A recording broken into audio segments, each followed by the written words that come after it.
Hello, friends. Today I am joined by Dr. Carolyn Weber.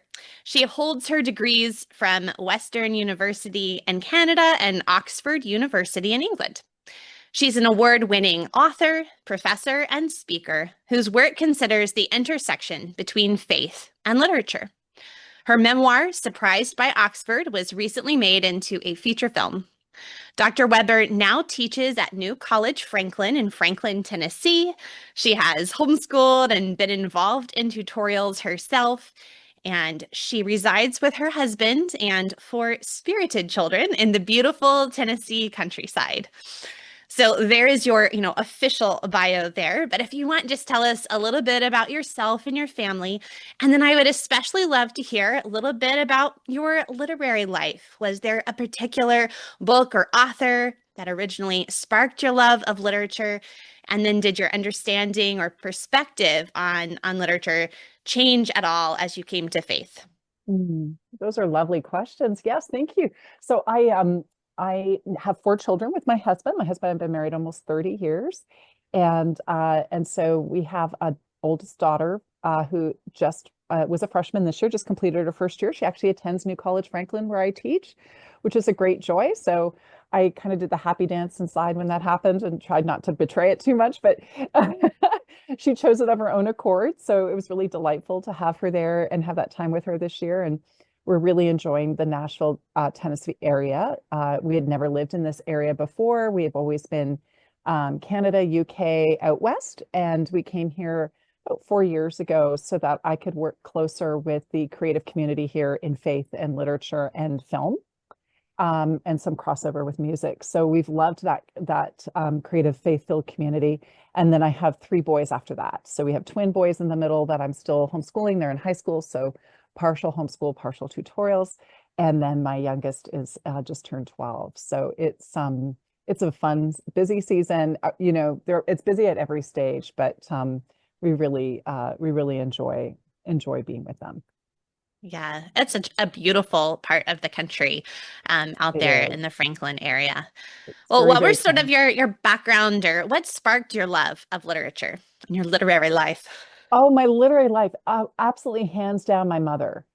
I love I, it. I think there's no greater blessing than a good mother, and a good mother who loves, and I don't mean this in any kind of like academic way or condescending way or elitist way, but a mother who loves words, language, books, stories. So I grew up with my grandmother telling lots of stories from Hungary. She would tell them to me in Hungarian, and then my mother as well. My mother had to read a lot on her own to learn English as an immigrant child. So she had a great respect for all languages, but she would take us, Amy, to the bookmobile, which is a very exciting thing. I have not seen them around here in the States. I don't know if the States had them, but bookmobiles were like these little Parnassus on wheels, like these little bookstores that would come to you, like little loaning libraries. They would come to your area. And it was always so magical to go to the bookmobile. We knew libraries growing up. My mom made a habit of taking us to lots of different types of libraries.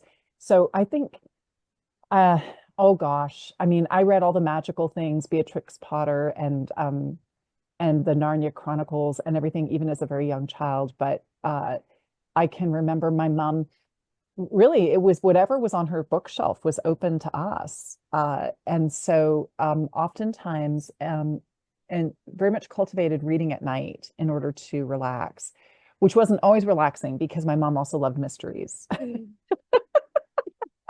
So little she hard had to go to sleep before you know who done it. I can remember being at a little cottage. We used to go to this old little dilapidated cottage, my other grandmother's cottage, and we'd read into the night with the foghorn in the background. It was just lovely.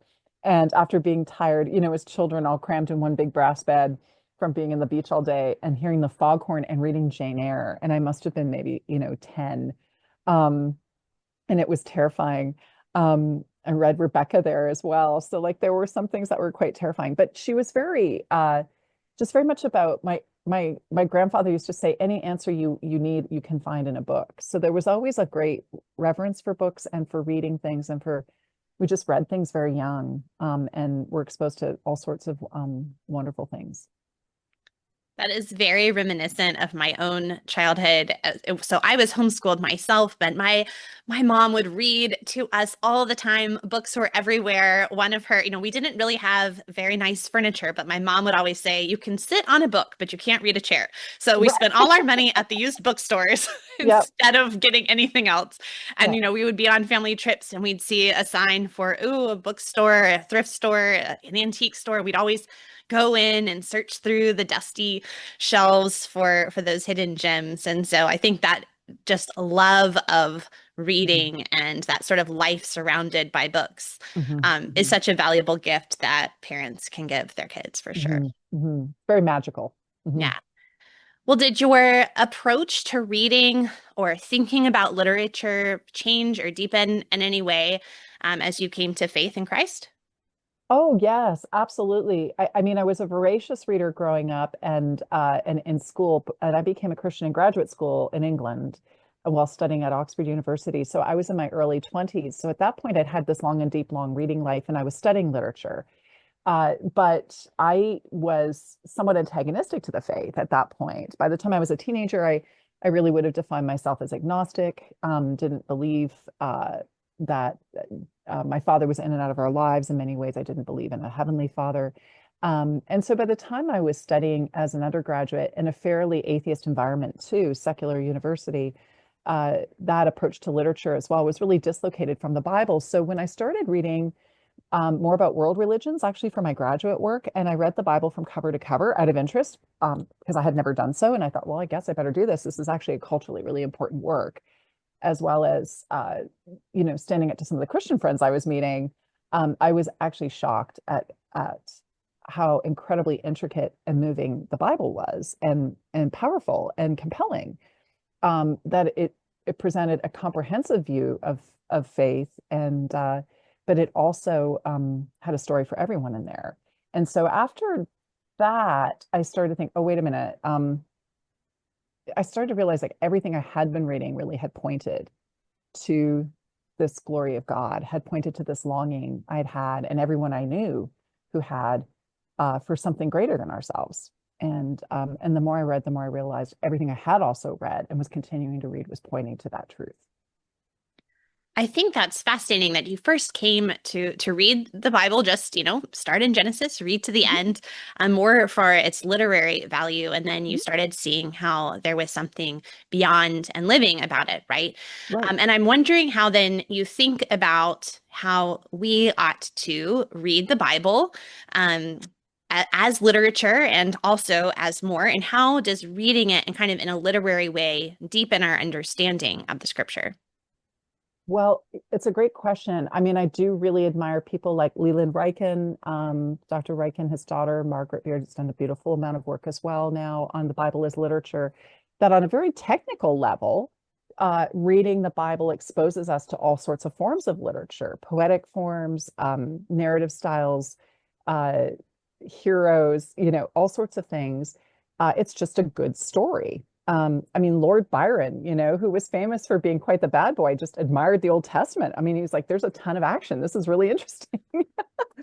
But then when you begin to see the prophecies and how they play out in the Old Testament and all the details of all the different people's lives and how human they are and how much it explains so much of our behavior in our own hearts, and then the coming of Christ and the plan for redemption, everything being created through God's word and then being redeemed through the same thing. You can't make this stuff up. It's incredibly beautiful and intricate. So I think the Bible is the only piece of literature we have that has as many levels as it has. I agree with Madeline L'Engle that we can't plumb its depths. It actually, I think, teaches us by reading it itself to be humanetical thinkers, that there's more going on beneath the surface than meets the eye, because there are technical, formulaic uh, devices and things, but there's also story and then deeper story and then deeper story and then overarching story. Much like those allegorical notions that we have from the medieval times. So there's so many elements of story going on that in a way it also makes us, I think, more perceptive in terms of reading life and reading other people. I know my husband has said that even though, reading was not something that was one of his top favorite things to do as a kid or a teenager, the more he has read the scripture, which he loves to read, and he reads from beginning to end multiple times. The more times he reads the Bible from beginning to end, the easier it is for him to read and understand other books or poetry and things like that. Because, like you were saying, it's training your mind to see symbolically, to see thematic connections, right? Especially, I Mhm. think, when we do read it as a unified whole. I think Mhm. it can be easy for people to just sort of pick and choose verses or chapters or favorite things. And not that there's never an appropriate time to do that, of course, but there's Mhm. something really unique about starting at the beginning and reading to the end and then doing it again. Mhm. You Mhm. get a different picture on the unified story. You do. And it's also a living word. So it's always relevant to you, regardless of where you're at in your life, going to it for wisdom, going to it for how it's going to speak to you, how God's going to speak to you through it. So I really agree with Bonhoeffer as well. Like there's all other literature in the world and then the Bible. Like you can have a poem about the Bible, but it's not the Bible. It's in its own class because there's so many things happening with it at once. And so you can read it as this whole, but you can also have these bites, right? Like the Lectio Divina bites of bread that feed you where you're at the journey. Yeah. Well, what about when it comes to other books? Obviously, scriptures are unique, but when we are thinking about approaching any book, Mhm. how do we kind of enter into this new book? We've never seen it before, right? We're about to crack it open. What are some of the ways that we can be better readers as we approach a new book? That's a great question because there's also so many types of genres.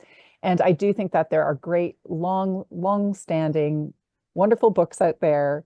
How to read a book, and Mortimer Adler, it always bears rereading. Um, but I think one thing I think to approach it with an openness of um, if I am frustrated by something or confused by something or don't understand something, I'm going to read along until I do. Not Um, just toss the book. I I'm don't just get it. gonna, yes, like the floating spar to men that sink and rise and sink and rise and sink again. I'm going to hold on to something that I understand.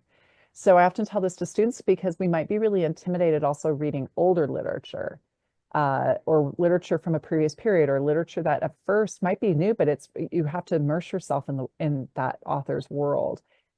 So if you're reading for fact, you're reading for biography, I'm not going to say necessarily that's easier. I'm just going to say that there might be a chronological system you can, follow, or stop and summarize. But in terms of entering a fictional story, extending grace to yourself to be able to sort of experience it until there is something that you can hold on to that gives you momentum or gives you a place in which to stand and then move forward. Oftentimes, I think stories have a way where we read and much has to catch up with us when we pause. I think that's why there are chapters, or there's even punctuation. I mean, you think about what happens in a sentence. It's sort of a natural form of rhythm before we have to breathe again. So this sense of it's why blank verse, that unrhymed iambic pentameter, that 5 beats is so effective for Shakespeare's speeches because in a way it is poetic without the rhyme, but it also creates a rhythm in which we can digest things.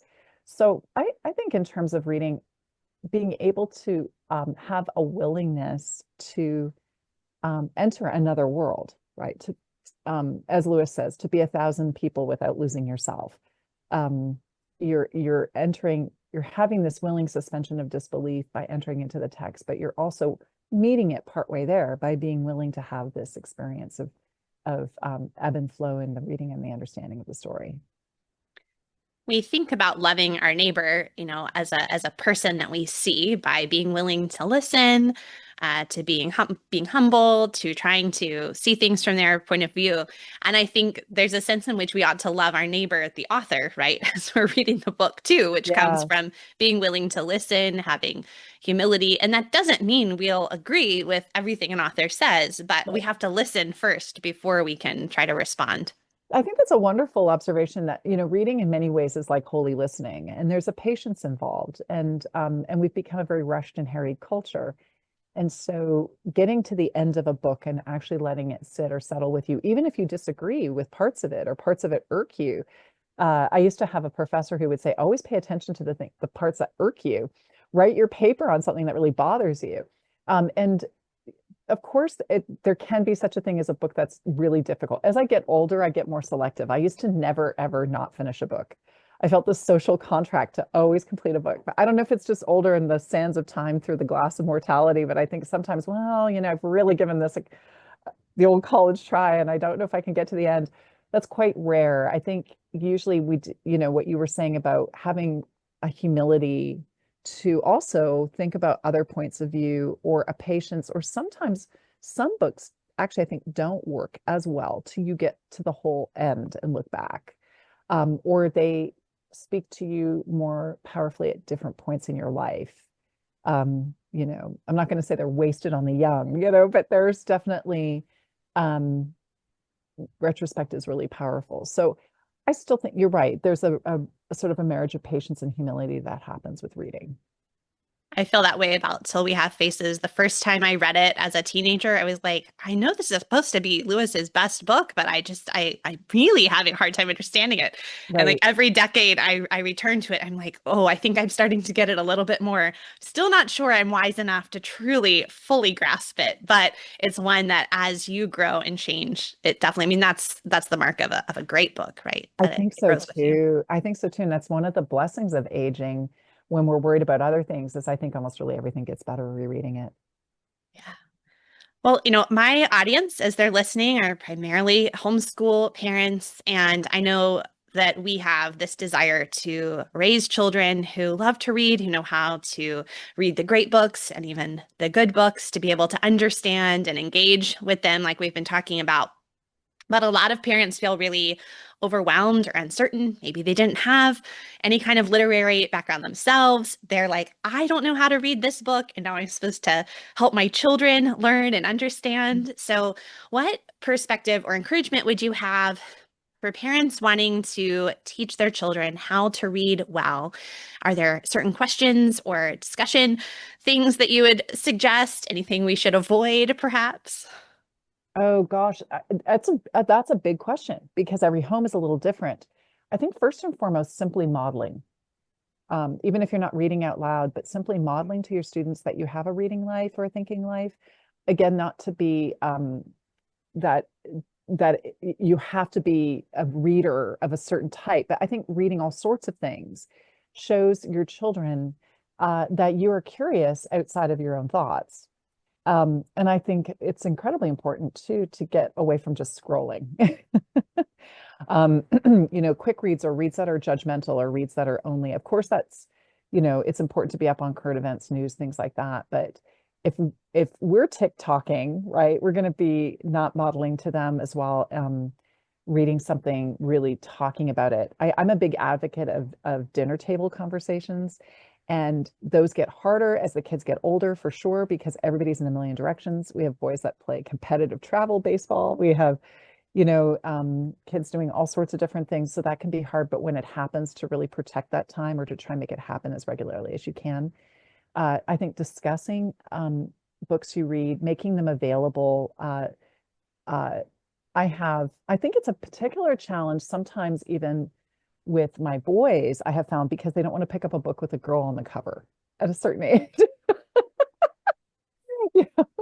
So you have to think, you don't want to judge a book by a cover, but I think as a mom of boys, I'm like, you do, because there's when there's a lot of ruffles on a Jane Austen book, they're kind of like, huh.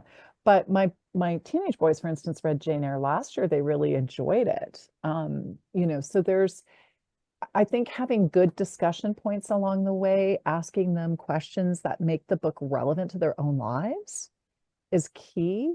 Uh, having having them journal or jot down things or make notes, but simply talking about what they're reading, what you're reading, making sure they always have something they're reading nearby, on their, by their bed, going on a trip, camping and making it fun with a flashlight, anything like that, that sort of, gets them finding too, I think, a particular vein of something they enjoy. And again, I'm not beyond that. I used to think, oh, my kids, I'm gonna like, they're just gonna read whatever, right? They're gonna, no. It's like it's like worrying about your child who sleeps through the night and then you get twins, and you have like three under three and you're just thinking it's a good day if I shower. There's, I don't think there's any rhyme or reason except for really tending to the joy of something. So, my mom, I remember my mom crying in despair because my brother wouldn't read anything. And then she got, then he went through all the Hardy Boys and ate and read them voraciously and loved them, and then went from there to newspapers and went from there. And his whole life, he was an avid newspaper reader from all over the world. So, there's going to be different genres that speak to different people, finding them something that they enjoy, that they have a passion for, that they want to get to the end to. I had one twin that loved Harry Potter, the other that didn't, so he loves survival stories. So what is it? I think also you can give them the tools and the encouragement to finish something that's difficult so that they have a sense of satisfaction. So even if you read, for instance, like you were saying, Till You Have Faces, and you thought, my goodness, what is this? Having the satisfaction of having read it is, I think, important for children as well. And then going back and teasing things out of it. I'm a big fan of Maria Montessori and how can I blank on her name because she's delightful. The narration. Charlotte Mason. Charlotte Mason. Yeah. Yes, I can't believe it. You can tell it's end of term, so I'm foggy. Yes. But thoughtful homeschool theories or theories of the dignity of the child, the center of the child, so that it's never a shaming process like, oh, you didn't understand this. It's a narrative process, a process of stopping and asking a lot of questions, and that as well, and seeing what spoke to them. I'm always amazed. Maybe this is the blessing of having twins, because on one hand it's exhausting, but on the other hand, what's amazing is they will both notice very different things having read the same book at the same time. And I love that. What spoke to them in different ways, different Bible stories and that as well. So I think making books, living books, as Charlotte Mason says, but, this idea that they are modeling in that idea of our living Bible, but that they are relevant to our own lives. And people who have lived for thousands of years prior to us have felt the same things, Achilles' rage and Odysseus conquering that with the suitors, and those things, they still beat in the heart of boys today, girls too. So what threads can we pull out to keep these stories relevant and alive to them and how we're talking about them with our children?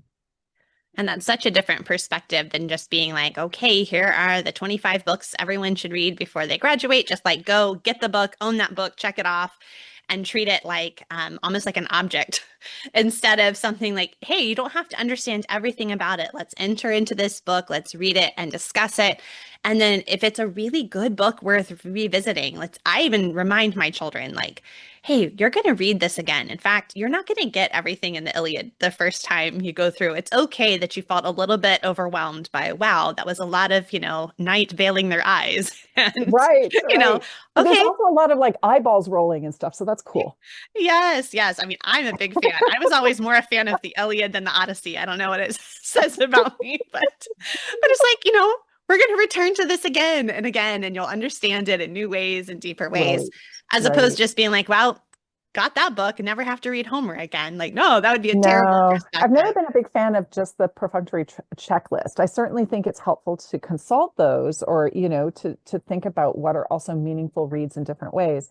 But sometimes there's movements in classical education circles that are fantastic. I love what they're doing and what they're reading, especially given our larger culture.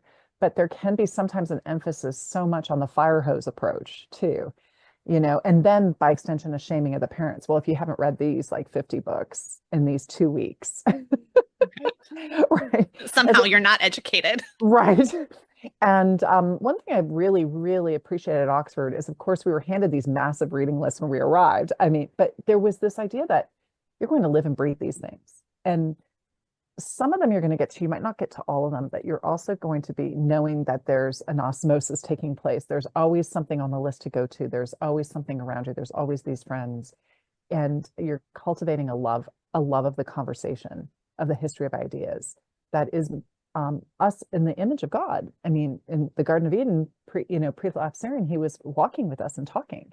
Um, so there's this wonderful kind of historical conversation of ideas, and you know, instead of just reading books quickly to make a quota, how are we reading them more with a flame than a fire hose? Mhm. That is wonderful. I love that perspective.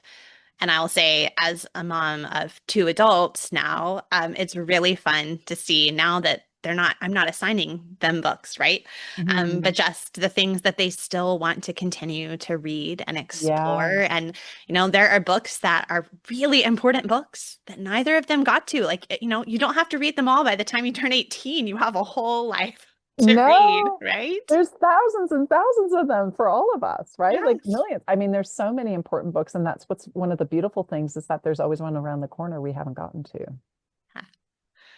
Well, I know that we've all had the experience of having books shape us at different times of our life, maybe even change the way we think or view the world.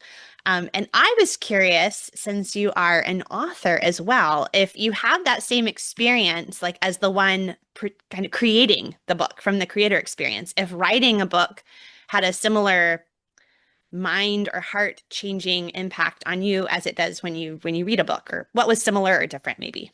Oh, well, you ask great questions. It's so easy to hang out with you. Um, Writing a memoir was really life altering. I didn't anticipate ever doing that. I had always been trained as an academic, so all of my writing had been academic prior to that, which was just my line of work. And I love that, the discussion of literature, criticism, ideas.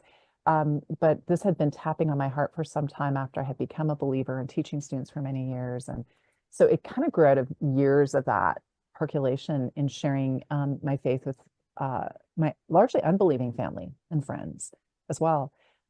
And so I did that sort of separately on the side, was told not to do it actually as an academic in a secular university until I had tenure, and even then to be wary. And so I sort of did it quietly for a while, but that was probably life-changing in the sense of writing it primarily. It was the first thing I had really, really written for God, the idea of like working for him, not for someone else. It had a different, a whole different experience to it than writing for, say, an academic journal. Although you want to shift and do all of everything you're doing, for working for God. But for me, in that very specific way, that was really life altering after that in terms of thinking about our whole telos and work ethic and living ethic. Um, but it did, on a technical level, it really gave me, wow, so much more respect for anybody who even tries. Even people who have these closet novels, that they've written and they have in their drawers and they don't want to share with the world because it is incredibly vulnerable. It is a lot of work. Um, you begin to think about the world differently. I think observing things and watching things and paying attention to things differently. It gave me a great respect for editors and a good editor, more so than ever before. Uh, and and a close circle of friends who read your work, and you can really trust that they're going to share the truth with you, or they're going to love you through that first and necessary, really hideous copy that you put away in a golden chest and no one else ever sees, and they'll love you into a much better version. And they've loved you all the way through. There's a really interesting, I think, parallel, I mean, between writing and living. And rewriting and living in a sense of like how the Lord sees us too, giving you a chance to sit with your own script, to revise, to think about how you want to put things, how this would impact someone else. It's a very interesting, very kind of spiritual process, but it's also I think it's a very courageous one. You Mhm. making the connection between writing and living, like life, almost makes me wonder if rewriting is sort of parallel to like sanctification a little bit. Yes, yes, absolutely. I mean, we're written in his book, we're written on his hands, right? But and it's by his grace we go, but by redemption, we're rewritten from our fallen selves. So I do think that there's something very powerful in the mimetic abilities that we have made in God's image as well to create things. Well, I know we just finished talking about how there's not like a perfect book list that creates this magical educated person. That being said, if you were talking to a homeschool mom who's listening, who is like, I don't even know where to start with my own kind of reclaiming my own education. I want to be that kind of person you were saying, like, I want to model the reading for my kids. And there's not just one right answer to this, but would you have, maybe a few titles that you would say, okay, these would be the ones I think would be a good place to start your Mhm. new literary life? Gosh, that's such a huge question because I think you can really start with so many things. Anything that you have a delight for and a authentic curiosity for will be contagious to your children. Um, and it'll help them find their own passion too. I think maybe just overall speaking as a teacher here, that my boys make fun of me for, but I do think on a technical level, it's very helpful to read maybe um, classical representative texts from the tradition of different periods, and even reading them through chronologically, so that you don't even have to do huge amounts. You might do that as you're moving with your children. I think that's one of the huge benefits of homeschooling. Is so many of my friends have said they got to read things that they didn't read growing up. I've gotten to fill a lot of gaps for myself or enjoy a lot of things. It's a wonderful thing because the whole family comes out benefiting, because you're doing this learning process and journey together. It's not a heavy hands, top down. There's many things I've read with my children that I had not read previously or really enjoyed rereading or had forgotten about. So, but I think on a technical level, I have found it helpful um, to to go through even chronologically, like, looking at the ancient world, what are some representative texts there, going through to the early church fathers, the coming of Christianity. All of that is fascinating history, regardless of where you stand religiously. I mean, the intersection of when Christ came and how we have a very different world now from Herod's because of Christianity. So I think all those things tie into politics and social questions and all sorts of other things as well. But and then reading some key texts through medieval and Renaissance and Enlightenment and Restoration and Romantics. So there's so much to read in each, and you might go into more depth, perhaps especially for teenage children in the high school curriculum in a certain period, or maybe when children are younger, with something like a Memoria Press, or if you're walking through, say, a section for that part of that year. But as leading discussion or having some background for yourself, I have found that to be really helpful. So, um, reading something like Paradise Lost, that could sound really overwhelming. But it, if you take it again in bite-sized pieces or take it again, reading it in cantos, and the first four books are so fabulous because they really dramatize Satan, which is very exciting. Very dramatic. Very, very dramatic. No one else had given him the microphone before, and it's a really interesting strategy, right? By Milton, because we're fallen readers, so of course we identify with Satan. I have never ever taught a teenager who wasn't fascinated by those opening books. Actually, once you really get into them, um, and ourselves in a way. So there's so much packed in there, and what's happening with revolution, what's happening with religion, what's happening with our own souls, and the spiritual battle for those. Uh, that if what's happening historically at the time, everything that Milton's doing, like if you take sort of a representative text and allow yourself to grow or learn in that, then you really by proxy learn a lot more about that particular period. And it helps feed into other texts. So say, for example, you're reading Frankenstein with your children later, representative later romantic book that I think is one that, can be digested and really interesting for lots of AI questions and scientific questions, sci-fi questions and things nowadays for, say, homeschooled students. Uh, Mary Shelley opens that text with a quotation from Milton, from Frankenstein, asking if the monster, asking whether he has to be made or not. And then Paradise Lost is all the way through that text, structurally and in reference. So, sometimes teaching texts with a language of illusion, so that you have some understanding of representative periods, but then you can also see how some authors were in conversation with previous authors, how one text influenced another one, shows again, it underscores again how these texts are dynamic and alive, and this conversation of the history of ideas is alive. Yeah, because And I think it's that's a great way to do it. the more you read, the more it helps you understand the next thing that you read, right? Because they're Right, all related. right.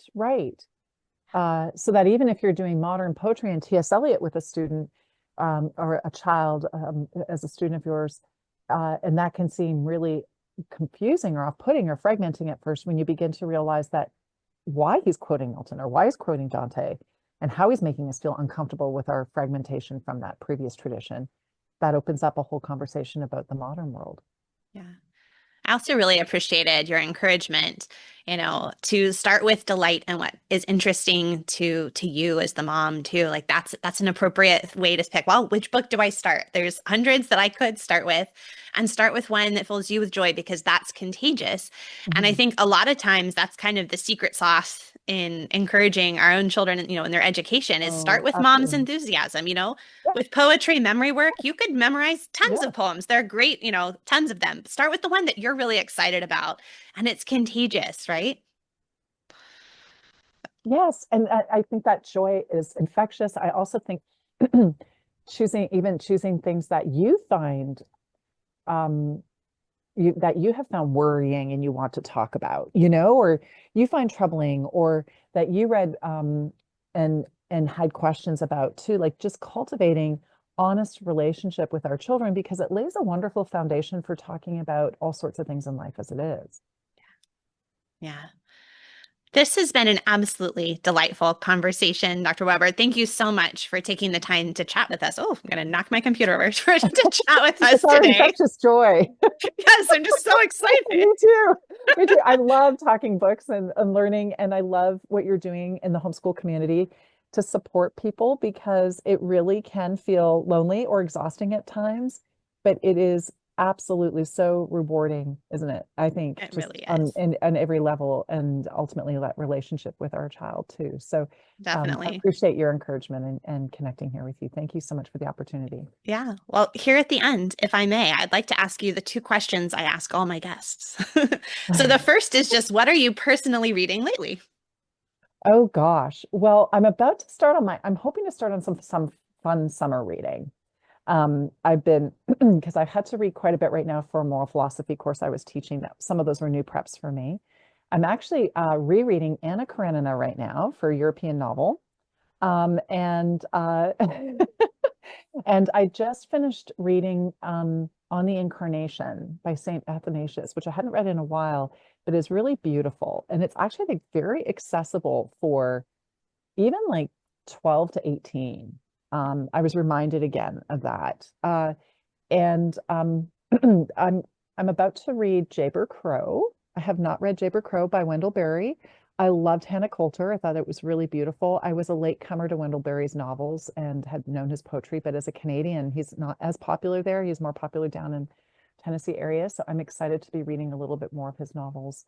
Um, but I've been really enjoying reading more of the saints lately, the church, going back to some of the church fathers because of some other prep I was doing. And so just finished the meditations, Marcus Aurelius, with my boys. They enjoyed those. They were really, really interesting, really fun. Kind of neat to compare them to Proverbs and that as well. But there's always, yeah, I'm looking forward to just some delightful. I'm about to read A Sayer's Gaudy Night. Haven't read that in a Always very a long good time. choice. So just some fun summer reading too. I think that it's really important for people to hear, like Athanasius and some of those um, more intimidating sounding older works. People may think, oh, those are probably really long, really difficult to read, but they're actually often very short. Like the Greek Mhm, dramas are very mhm, quick reads, very accessible. I found, Athanasius, maybe not City of God, but Confessions is mhm, also fairly mhm. accessible, even if it's your Right. first time through. So I think people might be surprised just maybe how short and more accessible than they think some of those books are. Absolutely. And they're very, as you said, very clearly written and often obviously in translation, but I was like, there was a clarity and a pointedness to talking about the faith, which is really also really, really beautiful too. Yeah. All right. Final question is, what would be your best tip for turning around an educational day that seems to be going all wrong? Oh, absolutely. Okay. I've had those many a time. Hands down, again, a favorite from my mom, also a favorite from the Madeline books. You remember the Yeah. go outside. Go outside regardless of the weather. I also grew up with a delightful Welsh lady who lived across the street from me as a child. She was absolutely magical. She was the one who introduced me to Narnia Chronicles and the Naughty books. And she was relentless and fearless, as most people from the UK are about the weather.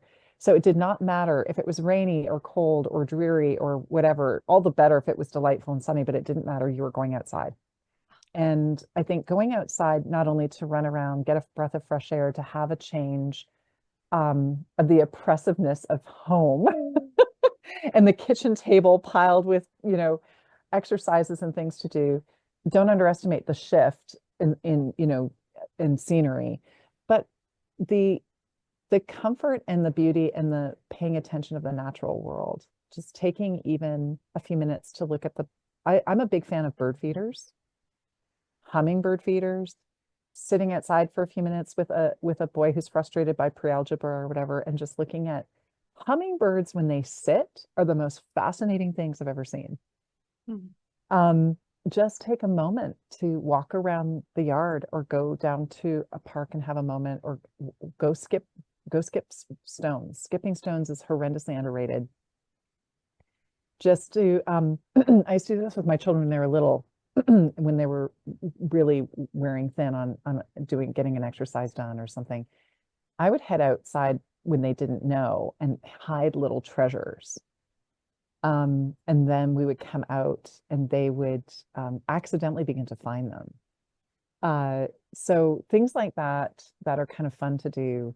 There could be a theme. It could either be coins, quarters or something, or it could be little costume jewelry, or it could be little treats, or it could be little it's really fun to do scavenger hunts, things like that as well. So anything that reminds us, I do think of what Jane Eyre says to Rochester when he's jaded and sitting in his chair after she's knocked him off his horse and he's nursing his sore ankle, and he just with her in a sense, and in really quite a jaded way at first of, do we not have kind of an enchant, we don't have you, I thought you were an elf and, fairy meeting me on the lane, but she says, our country doesn't host them anymore because we have lost the ability to see them, to see the fairies. And I think protecting children at all costs, it's not protecting them in bubble wrap, but I think it's nurturing their ability to have deep imaginative inner lives that's created by space, contemplation, nature, um, refreshment, and the ability to think without so many things coming at them that uh, that are politicized in that. And so knowing that a child that's taken outside and can find a little treasure or can hold your hand on a walk or can sit with you and have a breath of fresh air, um, it it just gives you that pause together and that resetting and that reminder of God's beautiful creation, but also that you're good company together. You're in good Yeah. company together. And that is a wonderful encouragement to conclude this conversation. Where can folks find you all around the internet? Oh gosh. I I don't have a huge internet footprint, All the but better for you. You're I too do have a busy web. outside contemplating. I'm enjoying my children in that, but I have and my wonderful students who are largely homeschooled as well at the college level, and they're just you can tell that they have been loved and loved well. But my website, carolynweber.com, is you can certainly reach me there, and there's a way to click and connect with me, and I try to respond to every note personally. And then there's also I am on Twitter, and I'll probably try to be on more social media, but I don't do a whole lot. So probably my website's the best way. And I will respond to your email. Fabulous. And I will have that linked up in the show notes for this episode over at humilityanddoxology.com. Thank you for listening or watching wherever you're joining us today. I would love it if you would take a moment and share this episode with someone who you think would enjoy it and be encouraged. And until next time, happy homeschooling.